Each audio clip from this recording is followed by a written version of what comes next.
같이 기도하시겠습니다. 살아계신 하나님 아버지, 감사하고 또 감사드립니다. 하나님 아버지, 저희들 부족하고 또 늘 실수하는 저희들입니다. 그런 저희들 변함없이 날마다 따뜻한 손으로 품어주시고 또 사랑을 베풀어 주시는 그 영원하신 하나님께 감사드립니다. 하나님의 그 사랑을 더 믿고 이 자리에 와서 함께 예배드릴 수 있게 된 것 감사드립니다. 하나님 아버지, 이 시간 기쁨으로 이 예배의 자리에 참여한 우리 성도들, 예배를 통하여서 하나님을 만나는 기쁨이 충만한 시간 될 수 있도록 은혜를 내려주시옵소서. 예배를 통하여서 주님 말씀으로 우리의 심령이 날마다 겸손하게 주님 말씀을 받고 은혜를 받고 내 안이 말씀으로 채워지는 축복이 있게 하여 주시옵소서. 그래서 속사람이 변화되어서 하나님께 기쁨을 올려드리는 귀한 삶을 살게 하여 주시옵소서. 예수님의 이름으로 기도드립니다. 할렐루야. 오늘 샤롬 찬양대 찬양 아주 똑같이 어쩌면 그렇게 잘 맞추어서 찬양을 하셨는지 너무나 감사드립니다. 그리고 큰 은혜를 받았습니다. 오늘 저 옆에 것처럼 전승가 있습니다. 그렇게 해주셨는데 오늘 이제 어제 간증한 우리 김미장 집사님 오늘 듣지 못했는데 저녁 이렇게 찬양을 합니다. 쌍문제라서 특별히 많이 좀 무거운 몸으로 힘들게 어서까지 찬양 연습을 해서 오늘 피곤한데 위해서 또 기도해 주시기 바랍니다. 오늘 본문 말씀 이사야 40장 27절에서 31절까지의 말씀을 요약해서 보면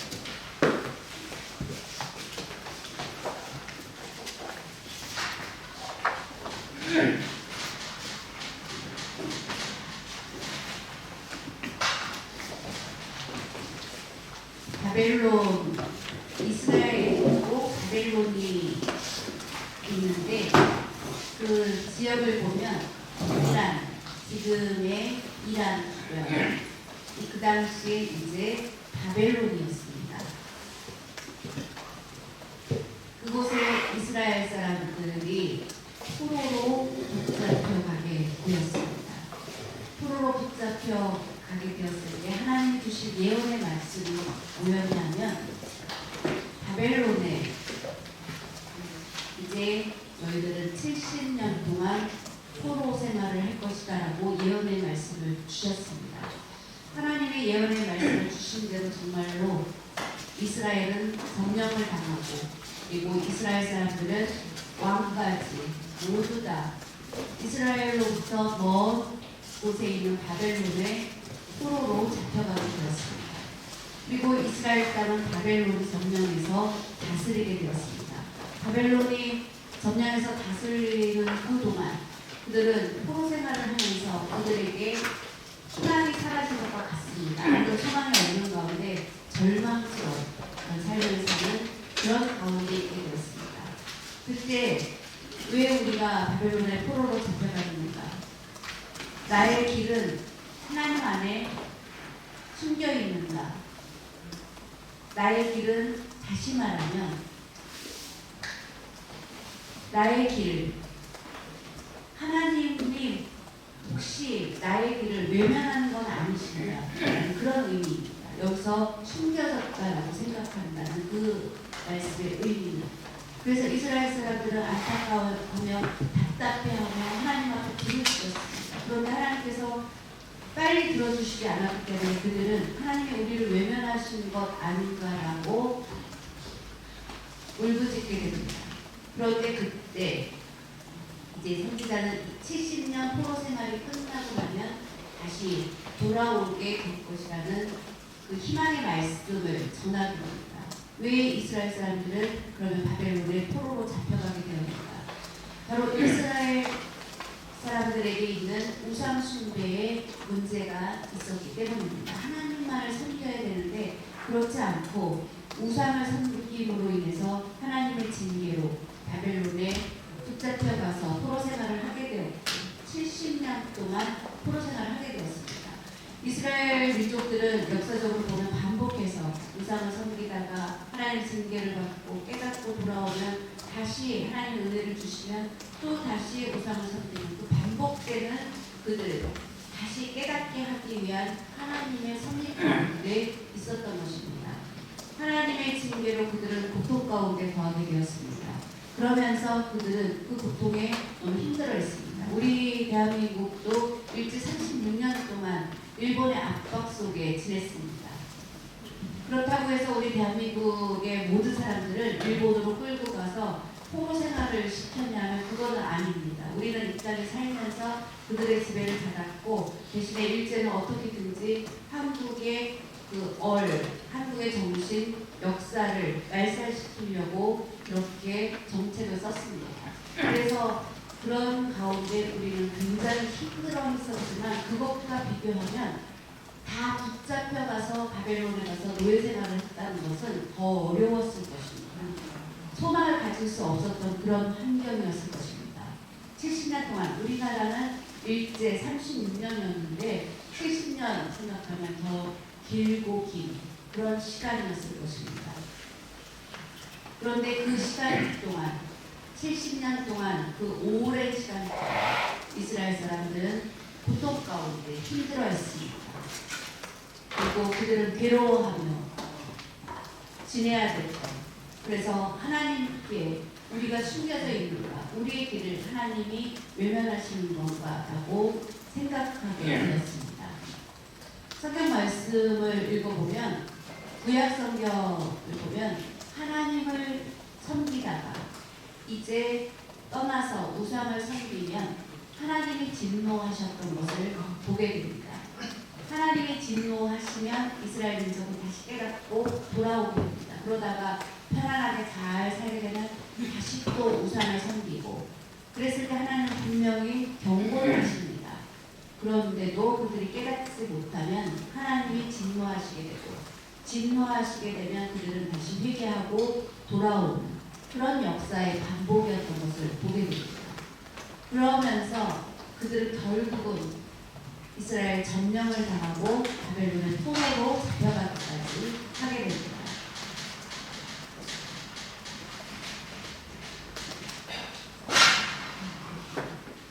포로 생활을 한다는 그 의미는 바로 노예가 된다는 그런 의미입니다. 노예는 어떻습니까? 자유가 없습니다. 70년 동안 마음대로 원하는 대로 결혼할 수도 없습니다.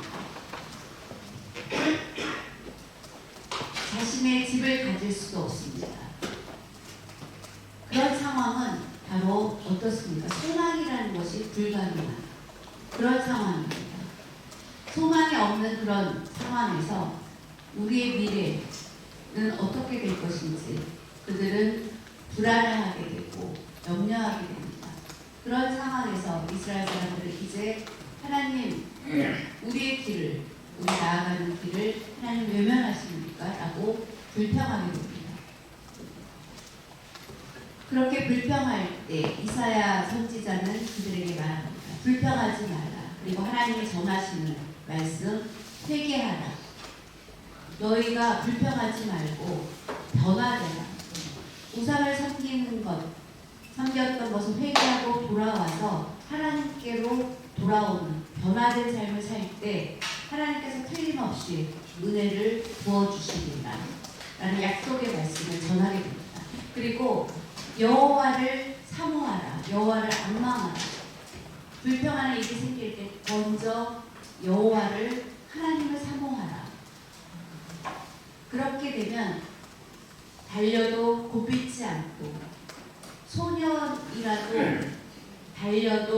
소년이라도 달릴 때 피곤하겠지만 피곤하지 않고 소년이라도 피곤치 않고 굶비지 않고 하늘을 나는 독수리와 같은 새 힘을 주시리라 라는 말씀을 전하게 됩니다.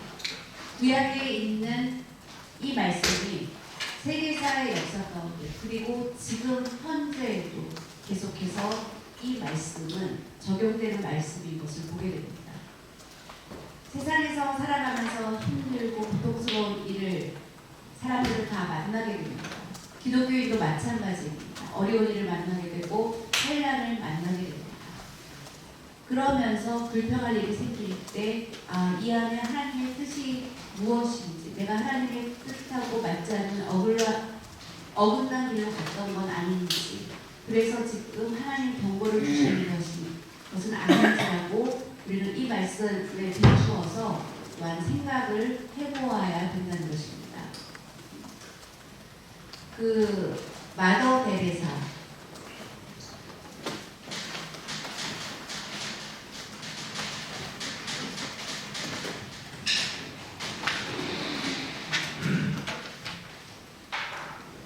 마더 데레사 수녀님 아시죠? 혹시 모르시는 분을 위해서 한번 보여드리겠습니다.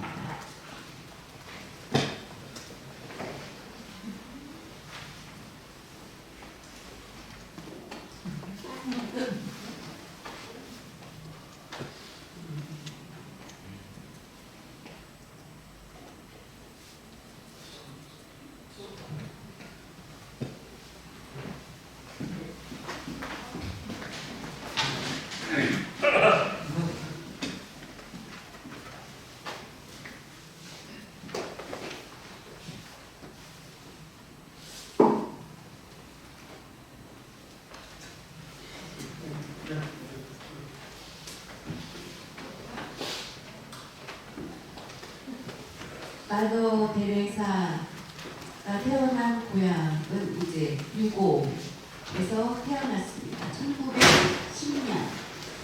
1910년에 태어났습니다.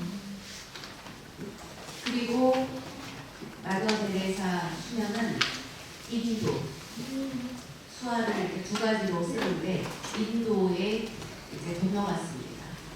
그리고 가장 가난한 사람들이 많이 사는 캘커타, 빈민들이 사는 빈민촌이 있습니다. 그곳에 가서 이제 봉사하는 삶을 살았습니다.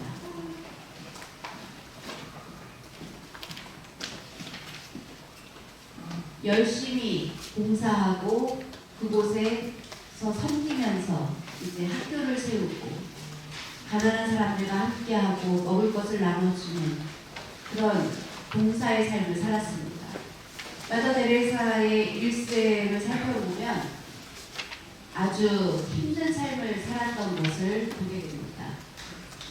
그런데 열심히 봉사하면서 그렇게 살아서 결국은 노벨 평화상을 받기도 했습니다. 그러면서 말하기를 그리스도는 어디에든지 계십니다. 예수님은 우리의 마음속에도 계시며 우리를 만나주시고 가난한 자들 가운데도 함께 하시며 그리고 주는 자, 받는 자 그 가운데에도 주님은 날마다 함께 하십니다. 그러면서 믿음의 위기,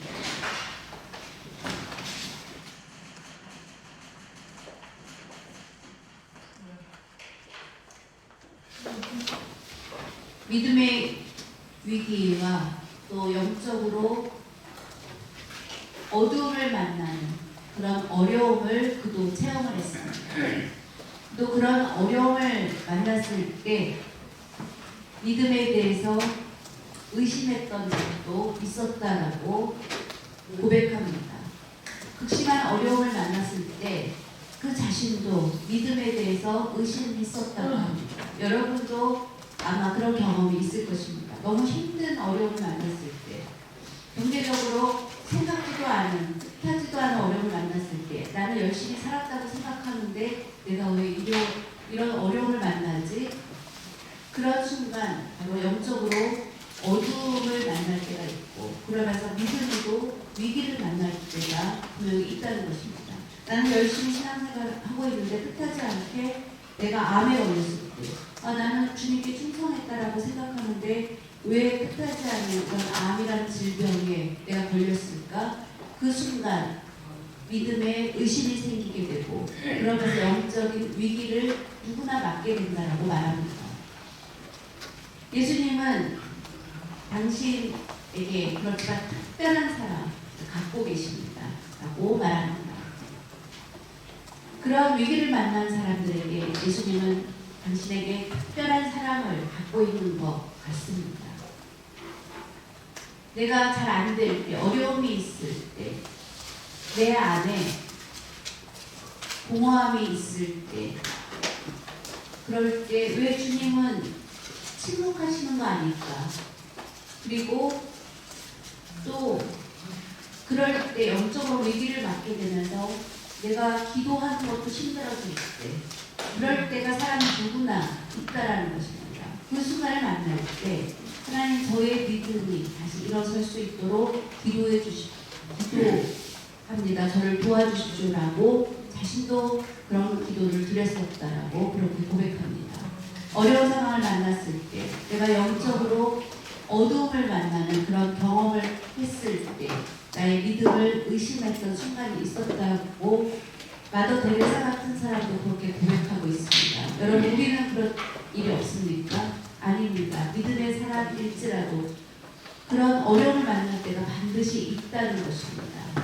그런 어려움을 만날 때 하나님은 절대로 그 순간 우리를 외면하는 순간이 아니라는 것입니다. 하나님은 나의 길을 혹시 하나님은 그것을 알지 못하시는 것 아닌지 외면하는 건 아니신지 내가 당하는 고통과 괴로움과 힘든 것이 그만큼 어렵다고 느껴진다는 것입니다. 그런 고난을 당했을 때 하나님이 빨리 움직여 주시고 빨리 해결해 주시면 좋을 텐데 해결해 주시지 않고 외면하시는 것 같고 그 어려움은 더 극심한 상황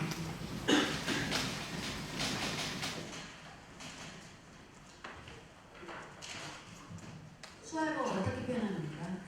극한, 더 이상이 없는 그런 극한 상황 거의 극단적인 선택까지 하고 싶을 정도의 그런 위기 상황을 만났을 때 하나님은 나를 지금 외면하시나 보다 라고 느껴지는 순간이 있다라는 것입니다. 이스라엘 사람도 그랬습니다. 그때 이사야 선지자는 그들에게 말합니다. 불평하지 말라고 말합니다. 하나님 나의 길을 외면하시는 거 아닌지 불평하지 말라고 그렇게 그들에게 전합니다. 하나님은 반드시 그 시간을 통하여서 영적인 훈련의 시간을 주시는 거지 외면하시지 않는다는 것입니다. 우리는 다 신앙생활을 하고 있는데 사람마다 똑같은 훈련을 받지 않습니다. 다 훈련이 다릅니다. 저도 보면 제가 이제 목회를 하면서 보면은 성도들이 똑같지 않습니다. 다 다릅니다. 어떤 분은 정말로 하나님의 영적인 훈련을 열심히 잘 받는 분도 있고 그러면서 열심히 기도하고 열심히 그 훈련들을 감당하는 성도가 있고 그래서 믿음이 점점 자라는 성도가 있고 그러지 못한 성도가 있습니다. 그런데 분명한 것은 그런 훈련들을 잘 감당할 때 위대한 사람으로 하나님께서 만들어주신다는 것입니다. 그런데 그 훈련들을 잘 감당하지 못하고 피하고 그런 사람들 그리고 또 하나님을 보면 신기하게 그런 사람에게 맞춰서 외면하시는 것이 아니라 계속해서 지켜주시는 것을 또한 느낄 수 있습니다. 그런데 하나님은 모든 것들을 통하여서 어떤 순간에도 나 여호와를 의지하는 믿음이 있는가를 계속 지켜보고 계신다는 것을 우리는 기억해야 됩니다. 어려운 일을 만났을 때 불평하지 않고 오히려 하나님의 은혜에 감사하면서 내가 왜 지금 이 어려움을 만나지 생각하면서 지금은 어떤 변화의 때이구나 하나님 뭔가 원하시는 것이 있구나 라고 생각해야 된다는 것입니다. 우리는 우리나라뿐만 아니라 전 세계적으로 코로나로 인해서 많은 어려움을 겪고 있는 것이 사실입니다.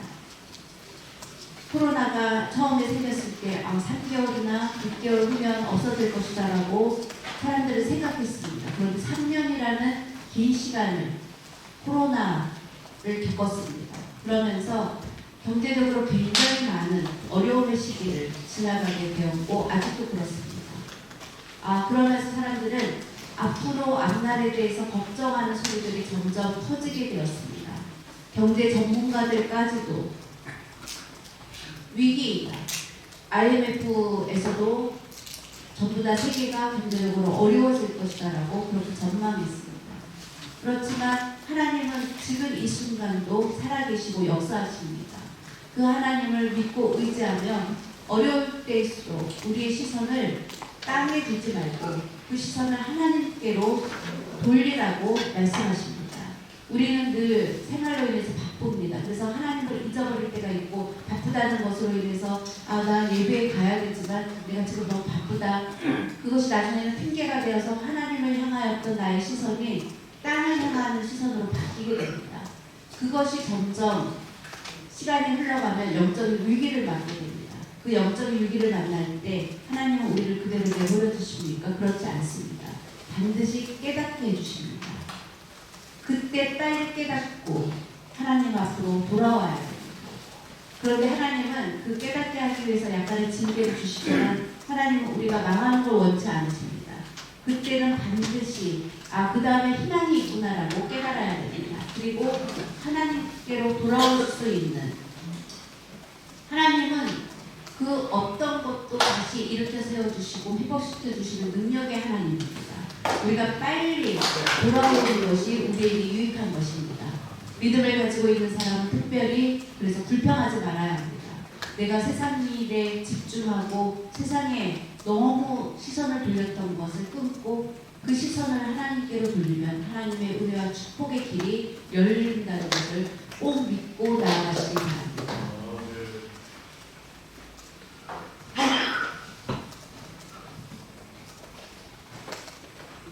우리가 잘 아는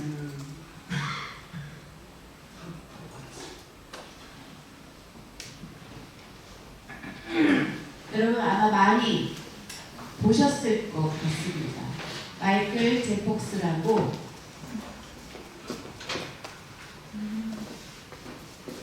영화인데 영화 제목을 보면 아실 것입니다. 과거로 이제 돌아가는 백투더 퓨처라는 유명한 영화입니다. 20대 때 마이클 제 폭스라는 사람이 이 영화를 계기로 굉장히 큰 인기를 얻게 되었습니다. 저도 정말로 이걸 재밌게 봤습니다. 1편, 2편, 3편이 나오는데 저는 1, 2, 3편을 다 봤습니다.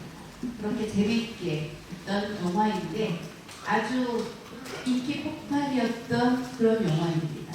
이 영화가 상영된 이후에 갑자기 파킨슨이라는 질병에 이제 이 배우가 걸리게 되었습니다. 그래서 말할 수 없는 어려움을 겪었습니다. 생각지도 않은 이 영화 상영 이후에 그는 말할 수 없이 바빠졌습니다. 그런데 30대에 생각할 수 없는 질병 바로 파킨슨병에 걸린 것입니다. 그 고통은 말할 수 없이 컸습니다. 그 고통의 시간을 지나면서 그는 지난날을 되돌아보게 되었고 그리고 깨달은 것이 하나님을 향하였던 나의 시선이 내가 인기를 누리면서 세상으로 돌려졌다는 것을 깨닫게 되었습니다. 하나님을 잊고 지냈던 것입니다. 그런데 파킨슨병을 계기로 해서 하나님을 다시 생각할 수 있게 되었습니다. 그리고 그의 고백은 파킨슨병은 나에게 준 하나님의 어쩌면 사명이다. 그러면서 지난날을 되돌아보고 회개하고 감사를 고백하기 시작했고 지금은 놀랍게도 완치가 되었습니다. 여러분 놀랍지 않습니까? 파킨슨병은 불치병입니다.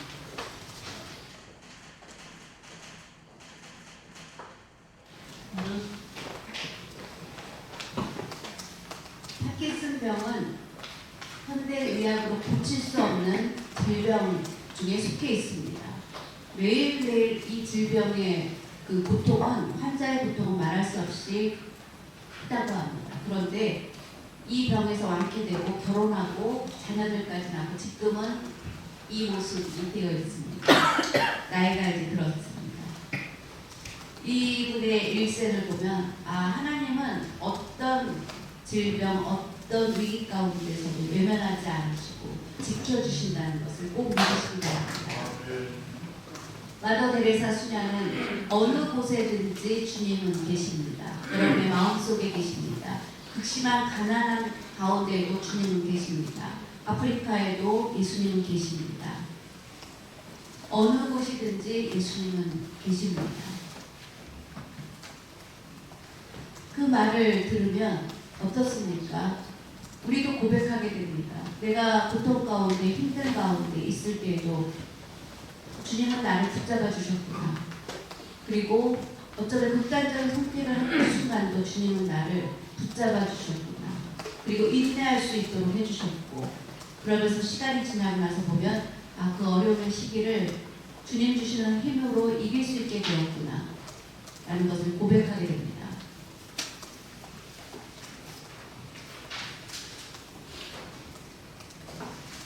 나의 질병의 치료자는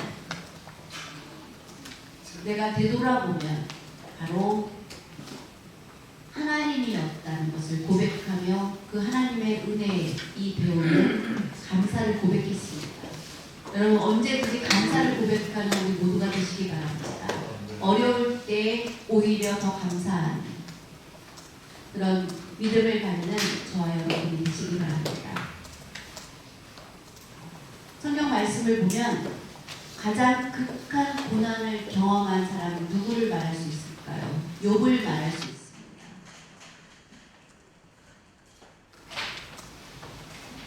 욥에 대해서 우리는 수도 없이 많이 들었습니다. 욥하면 우리는 모두 다 가장 최고의 극심한 고난을 겪은 사람이다.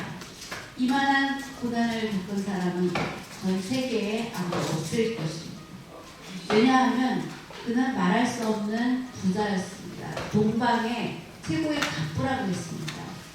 요즘 TV를 보면 부자 순서들이 나오고 그분이 어떻게 해서 그런 부자가 됐는지에 대한 부자가 되기 위한 법칙 이런 것들을 사람들이 관심을 갖고 보는데 그것과 비교할 수 없는 부자였습니다.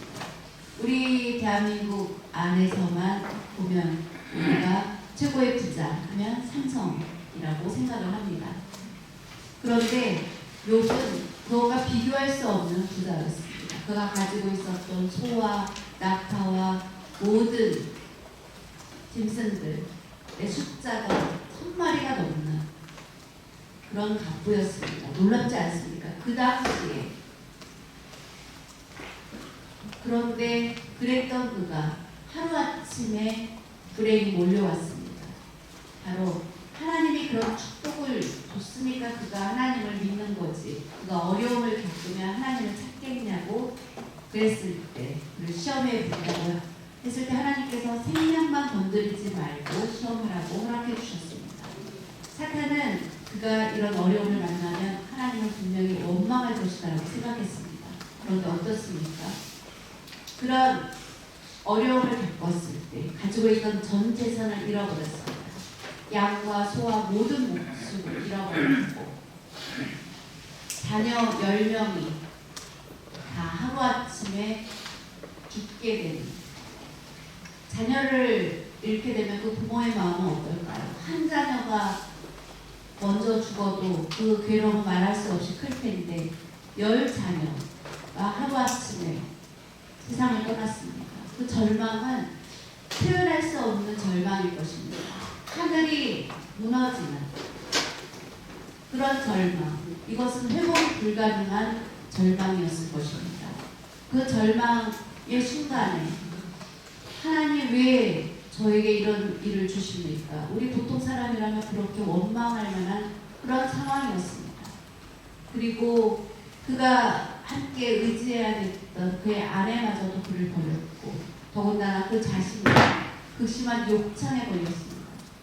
요즘 또 이제 막 우리나라의 원숭이 두창이라는 또 그 엠폭스로 인해서 사람들이 뭐 계속 경계하라 뭐 이런 뉴스도 접하는데 그런 것과 비교할 수 없는 그런 욕창에 걸린 것입니다. 그냥 이런 것들로 긁어서 해소가 안 되니까 깨진 기와장으로 긁어야 될 정도. 우리가 보통 지금 대상포진, 저도 걸려본 적이 없어서 그 느낌을 이제 알 수는 없지만 걸렸던 분들의 얘기를 들어보면 거의 그 고통은 죽음과 같다라고 말합니다. 그런데 그것보다 더 심한 고통을 욥은 겪은 것입니다. 막 몸에서 피가 흐를 정도로 기왓장으로 긁어야 될 정도의 그런 고통도 겪었습니다. 그런 글을 보고 그의 아내까지도 자녀들이 다 죽고 재산은 하루아침에 다 없어지고 그리고 그의 몸에는 극심한 욕창 하나님을 의심하게 되었습니다. 하나님이 저주한 것 같다. 그러면서 이제 그에게 얘기했을 때 그런 말 하지 말라고 욥은 오히려 그렇게 얘기했습니다. 그 아내도 결국 그를 버리고 떠나갔습니다. 그런 극심한 상상할 수 없는 그 시험 가운데서도 그는 하나님을 붙잡았습니다. 그의 친한 절친 3명이 위로한다고 와서 오히려 그를 비난까지 했습니다. 그런 일을 당하면서도 욥은 인내했습니다. 그러면서 그의 마지막 고백은 무엇입니까? 욥기 다 같이 한번 보겠습니다. 욥기 23장 8절에서 10절까지의 말씀입니다.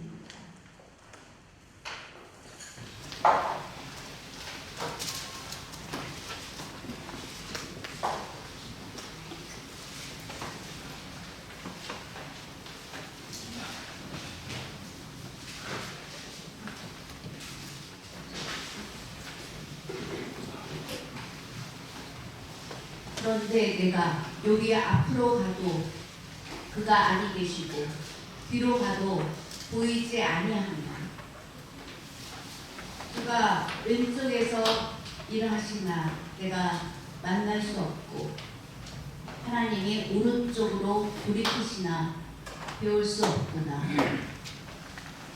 그러나 내가 가는 길을 하나님이 아시나니 하나님이 나를 단련하신 후에는 내가 순금같이 되어 나옵니다.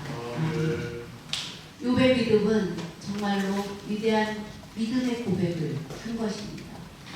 내가 지금 어려움 당하는 이 모든 것 하나님 지금 보시지 않으시나? 라고 생각할 수 있지만 하나님은 나의 길을 아시나니 그 가는 길, 어려운 고난의 길 하나님이 다 보고 알고 계시다는 고백입니다. 그리고 외면하지 않으시고 도움의 손길을 반드시 펼쳐주신다는 것입니다. 내가 아무것도 가지고 있지 않을 때 나의 힘이 없을 때 하나님의 도움의 손은 펼쳐진다라는 것을 많은 사람들이 얘기하고 있습니다. 체퍼슨 목사님이라는 분은 당신이 온전히 모든 힘이 지금 당신에게서 다 사라졌습니까? 그때가 바로 하나님이 역사하시는 때입니다. 나의 힘이 완전히 사라졌다고 느낄 때 하나님의 힘이 역사하시기 시작할 때입니다. 라고 이야기하셨습니다. 네, 맞습니다. 그 목사님은 일찍 세상을 돌아가셨습니다. 40대에 세상을 돌아가셨지만 그분은 간단히 이제 한 분을 더 소개해 드리겠습니다. 잼버리커라는 분이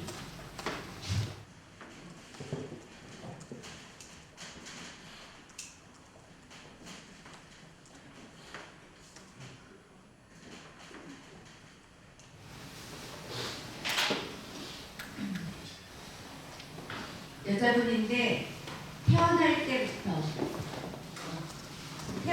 태어났을 때 그 부모는 큰 충격에 빠졌습니다. 아이가 태어났는데 두 다리가 없이 태어난 것입니다. 바로 이렇게 상체만 갖고 태어났습니다. 또 뿐만 아니라 심장은 보통 우리 몸에 어디 있습니까? 왼쪽에 있는데 이 오른쪽에 심장이 이렇게 태어났습니다. 그를 받은 병원의 간호사는 오래 살 수 없겠구나 라고 그 아이를 받는 순간 그렇게 생각했다고 합니다. 간호사와 의사는 이 아이는 살아있을 수 없겠구나 그러면서 부모에게 이제 할 수 없이 알려주겠다.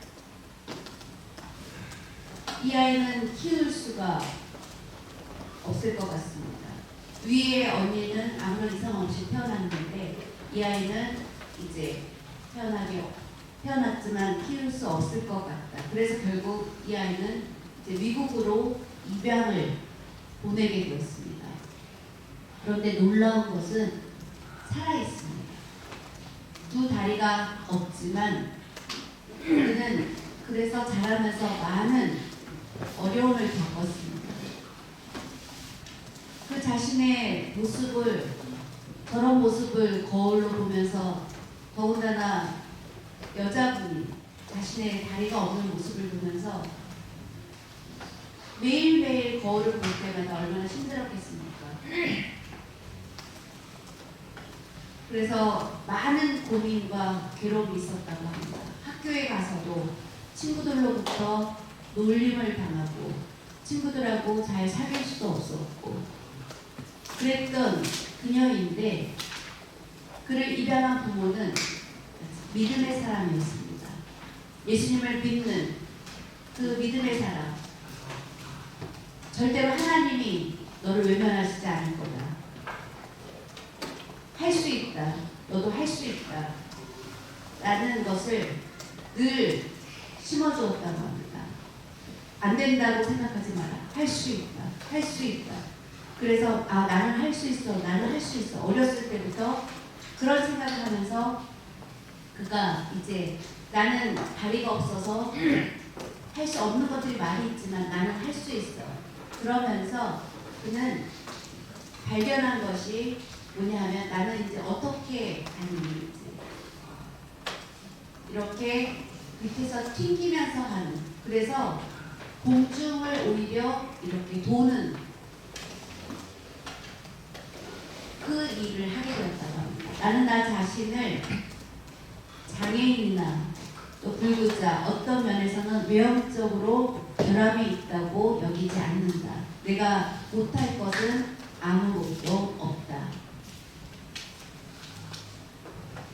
그리고 자신의 처지를 저주라고 생각하지 않고 그는 축복이라고 생각하는 것이다. 라고 그렇게 말합니다. 그리고 그의 고백은 무엇입니까? 얼굴이 너무 아름답게 생겼죠. 그리고 얼마나 밝게 웃으면서 지금 이제 30살이 되었다고 합니다. 그리고 고백하기를 늘 말씀 내게 능력 주시는 자 안에서 내가 모든 것을 할 수 있는가 빌립보서 4장 13절 말씀을 늘 고백합니다. 잠깐 한 3분 미만의 영상을 보여드리겠습니다.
보셨죠? 여러분 이걸 보면서 우리는 어떤 생각을 갖게 됩니까? 어렸을 때 아마 돈 벌림을 처음 시작했을 때부터 그는 처음에 도전이 힘들었을 것입니다. 그런데 나는 할 수 있다라는 생각을 가지고 도전하게 되었고 결국은 그런 일을 할 수 있게 되었습니다. 불편하겠다라고 우리는 보이지만 하나님이 주신 선물이라고 생각한 것입니다. 만약에 두 다리가 있었다면 더 많은 일을 할 수 있겠냐. 일반인은 그렇게 생각하지만 다리가 있었으면 이 자리에 설 수 없었을 것이다 라고 그는 말합니다. 특별한 하나님의 선물이고 나의 특별함을 통하여서 이것이 하나님이 주신 은혜의 선물, 이것을 통하여서 많은 사람들에게 초청을 받게 되었고 그리고 책까지 쓸 수 있게 되었습니다. 모든 것은 가능하다 라는 책을 저술까지 할 수 있게 된 것입니다. 우리나라의 문화 환경이었으면 그런 사람을 보고 어땠을까요? 그런데 어떻습니까? 전능하신 하나님을 믿는 그런 곳에서는 불가능은 없다라고 생각하는 것입니다. 빌립보서 4장 13절 말씀, 내게 능력 주시는 자 안에서 모든 것이 가능하다는 것, 여러분 믿으십니까? 믿으시기 바랍니다. 다시 한번 제가 소화를 해보겠습니다. 내게 능력 주시는 자 안에서 내가 모든 것을 할 수 있느니라. 그런 믿음을 가지시기 바랍니다. 믿음이 없으면 승리할 수 없습니다. 그녀는 믿음이 있었기 때문에 승리한 것입니다.